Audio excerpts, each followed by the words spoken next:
Good morning, traders. It is Thursday, the 9th of October, 2025, and we're going to get right to work today. Remember, I told you my hope is that I'll be producing the kind of content that will give you the best head start to your trading day every morning.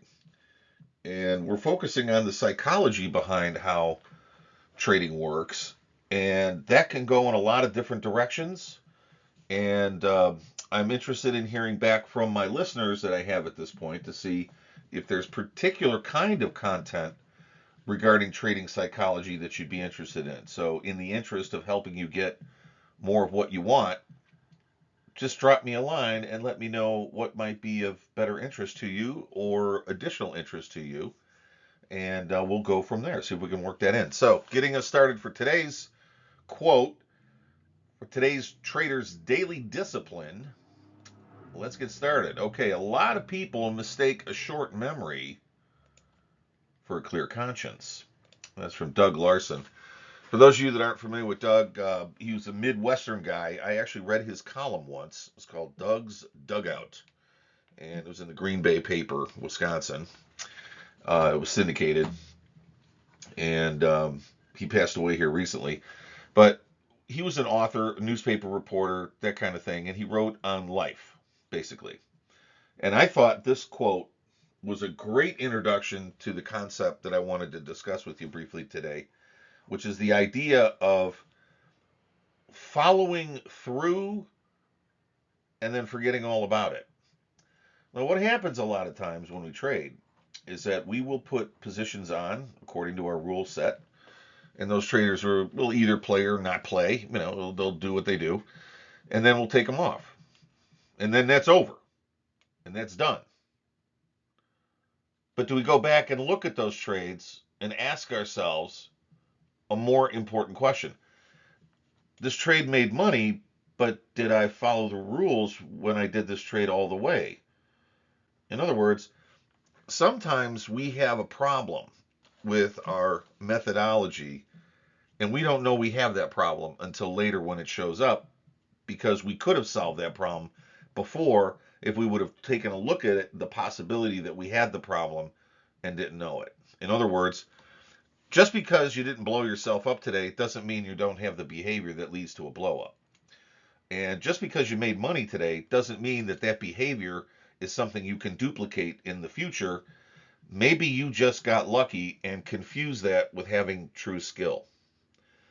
So, what I would like to ask you to do today, if you're going to be on your best trader's behavior, give some thought to this idea that you don't have to have a perfect system, but you have to be a perfect trader.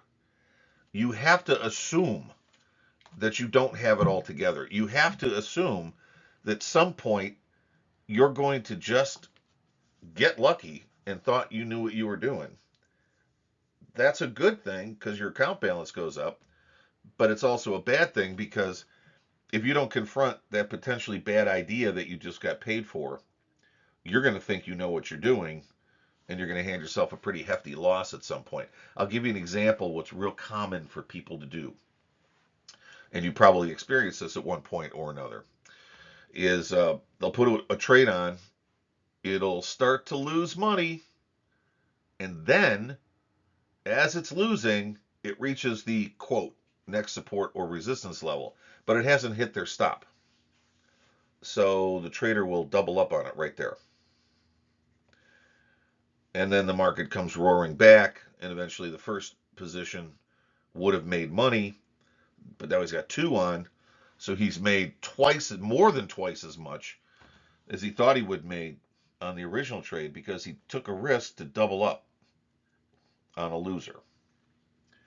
One of the fastest ways to go broke is to double up on losing positions. Now, you've ever heard the expression, there are old traders and there are bold traders, but there are no old, bold traders? That's one of the reasons.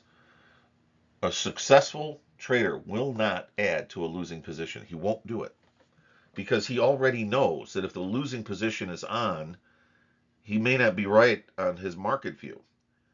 why would you want to add to that loss? If you're going to be wrong, why would you double up and increase your risk? That's a foolish thing to do. But there are some people who have doubled up on a losing position, and it's come back hard, and they've gotten paid handsomely for that. Winning tends to reinforce the concept that you know what you're doing. And if you make the mistake of having a short memory about the fact that you just made a blunder, a big one, doubling up on a loser, not a good idea. You don't have a clear conscience, right? But you think you do. So now what happens? So I'm going to leave you with that for today, guys. Hope you have a great morning. I will see you on Friday. Don't forget, on Saturday, I'm doing my regular weekly checkout. For those of you out there, you'll be happy to know that, yes, I am a real trader with real issues and real ups and downs. And this week was one of my down weeks, unfortunately. Unhappy for that, to say the least.